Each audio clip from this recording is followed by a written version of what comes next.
How to hide your chat with secret code for more privacy on WhatsApp. Here's how. First, open the WhatsApp. Next, tap and hold any chat you want to lock. If needed, you can select multiple chat at once. Then click the three-dot icon in the top right corner and choose Lock Chat. Click on the Continue button to confirm. The selected chat will be locked and hidden from the main chat list on a device. Now click on the Lock Chats. If you want even more privacy, you can hide Lock Chat completely by setting up a secret code. To do this, select the three-dot icon again and go to the chat lock settings. From there, click on the Create a Secret Code.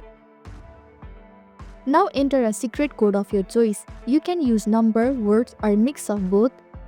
Then tap Next. Confirm the code by entering it again and hit Done. After selecting the code, turn on the option to hide Lock Chat. To find your hidden chat later, go back and click on the search icon and type your secret code in the search bar. As soon as you enter the correct code, your hidden chat will appear. That's all. I hope this video helped.